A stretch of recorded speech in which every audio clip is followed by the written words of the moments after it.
Film industry में काम करने वाले हीरोज और विलन्स के लिए जिस्मानी तौर पर सेहतमंद और मर्दाना वजाहत का हामिल होना जरूरी समझा जाता है। ऊंचे लंबे गठे हुए जिस्म के कड़ियल जवान गबरुओं को हीरो और विलन के तौर पर पसंद किया जाता है। यही वजह है कि जिस्म साजी और कुश्ती जैसे खेलों से वाबस्ता मर्द भी फिल्म इंडस्ट्री में किस्मत आजमाई करते रहे। इनमें से बहुत से नाकाम हो गए क्योंकि फिल्म में काम करने के लिए सिर्फ शक्ल सूरत और जिस्म नहीं बल्कि अदाकारी की सलाहियत और फन भी होना जरूरी है, जो हर किसी के पास नहीं होता। लेकिन पाकिस्तानी फिल्म इंडस्ट्री में कम से कम एक सितारा ऐसा है जो बॉडी बिल्डिंग की दुनिया से आया और फिल्म इंडस्ट्री में भी तवील और कामयाब करियर बनाने में कामयाब रहा, और ये नाम नसरुल्लाह भट्ट का है। नसरुल्लाह भट्ट अब बहुत मारूफ नाम नहीं है, लेकिन आपने 30 साल तक फिल्म इंडस्ट्री की खिदमत की है। उनके करियर की इब्तिदा तो हीरो के तौर पर हुई, लेकिन किस्मत में लिखा था कि उनकी शोहरत फिल्म इंडस्ट्री में विलन के तौर पर हो, और ऐसा ही हुआ। नसरुल्लाह भट्ट ने अपने फिल्मी करियर का आगाज दिलचस्प फिल्म दारा से किया। इस फिल्म में आलमी शोहरत रखने वाले अफसानवी किरदार टार्जन की कहानी को हिंदुस्तानी रंग में पेश किया गया। टार्जन का किरदार मशहूर भारी पहलवान दारा सिंह ने निभाया था। इस फिल्म की कामयाबी से मुतासिर होकर पाकिस्तान के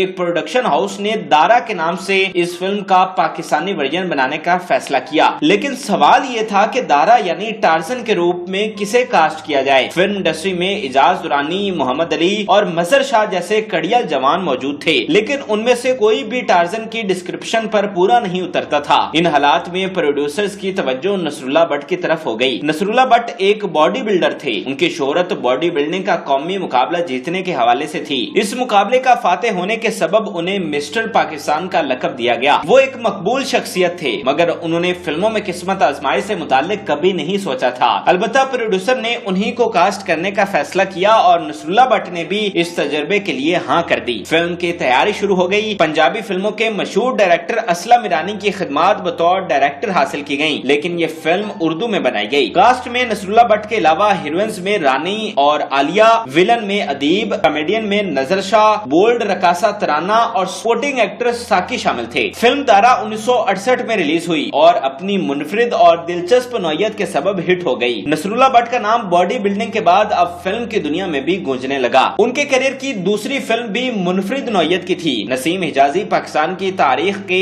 एक मारूफ नावल निगार हैं। उनके कई नॉवेल्स बेस्ट सेलर रहे। उन्हीं में एक मारूफ नावल आखिरी चट्टान था। इस नावल में मंगोलों के हमलों और सकूते बगदाद को एक कहानी की शक्ल में पेश किया गया। जिस प्रोडक्शन हाउस ने फिल्म दारा तैयार की, उसी प्रोडक्शन हाउस ने इस नावल को फिल्मी शक्ल देने का फैसला किया। फिल्म का मरकजी रोल करने के लिए एक बार फिर नसरुल्लाह भट्ट का इंतखाब किया गया और डायरेक्टर दोबारा असलम ईरानी को हायर किया गया। फिल्म की दीगर कास्ट में रानी बतौर हीरोइन, सुल्तान राही बतौर सेकंड हीरो, तराना बतौर सेकंड हीरोइन, सलमा मुमताज और हामिद बतौर सपोर्टिंग एक्टर्स और रफीक टेंगू बतौर कॉमेडियन शामिल थे। नसरुल्लाह भट्ट की खुशकिस्मती कि उनकी ये फिल्म भी ब्लॉकबस्टर साबित हुई। अपनी इब्तदाई फिल्मों की कामयाबी से वो फिल्म इंडस्ट्री का जाना पहचाना नाम बन गए और उन्हें मजीद फिल्में ऑफर होने लगी। नसरुल्लाह भट्ट के करियर की तीसरी फिल्म एक एक्शन फिल्म मिस्टर 303 थी। इस उर्दू फिल्म में भी टाइटल रोल नसरुल्लाह भट्ट का था, जबकि मुस्तकबिल के सुपरस्टार सुल्तान राही सपोर्टिंग रोल में जलवागर हुए थे। इस फिल्म की कास्ट में से रानी,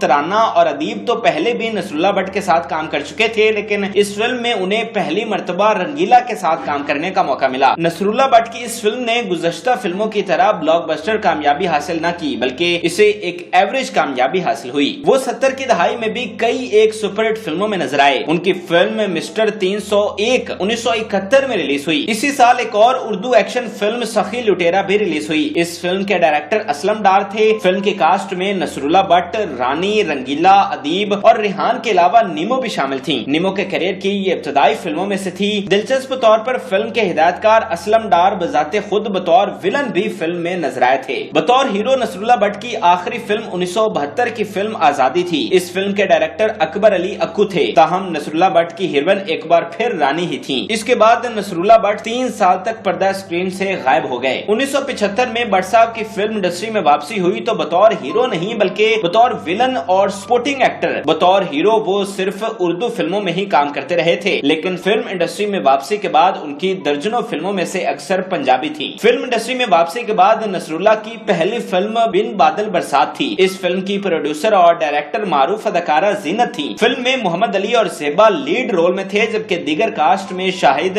साकी, नन्ना और निराला नुमाया नाम थे। इस फिल्म ने गोल्डन जुबली मनाई थी। यूं नसरुल्लाह भट्ट कामयाबी से फिल्म इंडस्ट्री में वापस आ गए थे। अलबत्ता उन्हें कोई फिल्म साज बतौर हीरो कास्ट करने पर तैयार नहीं था। उनके करियर की पहली पंजाबी फिल्म 1975 में रिलीज होने वाली उस्ताद थी। वजीर अली के डायरेक्शन में बनने वाली इस फिल्म के कास्ट में शाहिद, संगीता, सुल्तान राही, रुजीना और जीनत शामिल थे। इस फिल्म के बाद 22 साल के अरसा में नसरुल्लाह भट्ट 125 के करीब पंजाबी फिल्मों में नजर आए। इस दौरानिये में ज्यादातर अरसा सुल्तान राही की बड़कों और मार धाड़ वाली फिल्मों का जमाना था। नसरुल्लाह भट्ट ऐसी फिल्मों में अक्सर विलन के तौर पर कास्ट किए जाते थे। रंगा डाकू, निजाम डाकू, बहराम डाकू, गोगा शेर, जट सुरमा, चनवरियाम, साला साहब, लावारिस, रुस्तम ते खान, किस्मत और जंगल दा कानून जैसी दर्जनों पंजाबी फिल्मों में नसरुल्लाह भट्ट ने काम किया, जिनमें वो सुल्तान राही के मुकाबले मनफी किरदारों में नजर आए। नसरुल्लाह भट्ट की बहुत सी यादगार फिल्मों में से एक अनोखा दाज भी थी। 1981 में रिलीज होने वाली फिल्म अनोखा दाज में सुल्तान राही जैसा एक्शन हीरो और वहीद मुराद जैसा नफीस रोमांटिक हीरो एक साथ नजर आया। आसिया और सबिया खानन जैसी हीरोइंस के अलावा मारूफ विलन इलियास कश्मीरी और अदाकारा दुर्दाना रहमान भी फिल्म के कास्ट में शामिल थीं। इस फिल्म के डायरेक्शन असलम डार कर रहे थे। असलम डार के साथ नसरुल्लाह भट्ट पहले भी बहुत काम कर चुके थे। अब जब बतौर एक्स्ट्रा उसी डायरेक्टर के साथ नसरुल्लाह भट्ट को काम करने का मौका मिला, तब भी दोनों की बाहमी केमिस्ट्री अच्छी रही। ये फिल्म अनोखा दाज एक हसास समाजी मौजू पर बनी ऐसी फिल्म थी जिससे फिल्मी नकादों को काफी तवक्कुआत थी और ये फिल्म फिल्मिनों की भरपूर पजीराई हासिल करके उन तवक्कुआत पर पूरा उतरी। असलम डार की डायरेक्शन में बनने वाली एक फिल्म इश्क नचावे नाच भी थी। ये फिल्म 1984 में रिलीज हुई। ये पंजाबी सिनेमा पर सुल्तान राही की मतलकुल सुल्तानी का दौर था। उनके बगैर पंजाबी फिल्म बनाना बेवकूफी और घाटे का सौदा समझा जाता था। लेकिन इस फिल्म इश्क नचावे नाच में सुल्तान राही को कास्ट नहीं किया गया। फिल्म के हीरो के तौर पर अय्याज नाम के एक अदाकार को कास्ट किया गया, जिनका फिल्मी करियर बहुत मुख्तसर था और अब वो मुकम्मल तौर पर गुमनाम हो चुके हैं। इस फिल्म की हीरोइन दुर्दाना रहमान थी, जिनसे असलम डार ने दूसरी शादी की थी। सबिया खानम, रंगीला और तालिश भी इस फिल्म की कास्ट में शामिल थे। नसरुल्लाह भट्ट को भी फन के जौहर दिखाने का मौका मिला। सुल्तान राही की फिल्म में अदम मौजूदगी और कदरे गैर मारूफ हीरो और हीरोइन के बावजूद फिल्म सुपर हिट रही। इस फिल्म की कामयाबी ने बहुत से लोगों को हैरत में डाल दिया था और इसी फिल्म से दुर्दाना रहमान को भी शोहरत मिली थी। नसरुल्लाह भट्ट ने जवानी में बतौर मिस्टर पाकिस्तान काफी नाम कमाया। ये वो दौर था जब पहलवानी, तनसाजी और कुश्ती का खासा ज़ौक पाया जाता था। मिस्टर पाकिस्तान का एजाज हासिल करना आसान न था। जब फिल्मी दुनिया में कदम रखा तो भी बतौर हीरो उनकी 3 फिल्में हिट हुई और वो रानी जैसी हीरोइन के मुकाबले और रंगीला और सुल्तान राही जैसे लेजेंड्स के हमरा जलवागर हुए। लेकिन अफसोस वो इस इंडस्ट्री में मुस्तकिल मिजाजी से काम जारी न रख सके और 3 साल के बाद इंडस्ट्री से गायब हो गए। इस दौरान फिल्म इंडस्ट्री की काया पलट गई और मोहम्मद अली, नदीम, सुल्तान राही जैसे हीरोज के उरूज का दौर शुरू हो गया। नसरुल्लाह भट्ट को फिल्म इंडस्ट्री छोड़ देने की वजह से अपना फन और सलाहियतें निखारने का मौका भी न मिल सका। लिहाजा जब वो वापस आया तो वैसा नाम ना कमा सके जिसकी तवक्को उनकी इब्तदाई फिल्में देखकर की गई थी। वो एक एक्स्ट्रा एक्टर बनकर रह गए थे। अक्सर उन्हें मरकजी विलन का रोल भी न मिलता था, बल्कि मुआवन विलन के तौर पर ही कास्ट किए जाते। मजीद सितम ज़रीफी ये कि ये सब सुल्तान राही के नाम पर बनने वाली फिल्मों में होता और वही सुल्तान राही जो कभी नसरुल्लाह भट्ट के हमरा सेकंड हीरो या सपोर्टिंग रोल में आया करते थे। वक्त के बदलते रंग और उरूजो जवाल देखने के बाद 1996 में नसरुल्लाह भट्ट ने ढलती उम्र के सबब फिल्म इंडस्ट्री को खैराबाद कह दिया। उनका इंतकाल 1 सितंबर 2009 को लाहौर में हुआ। आज इस बॉडी बिल्डर, हीरो और एक्टर को मुकम्मल तौर पर फरामोश कर दिया गया है। उनके नाम पर गुमनामी की तारीख चादर तनी है। हमारी दुआ है कि अल्लाह नसरुल्लाह भट्ट की मग़फ़िरत फरमाए।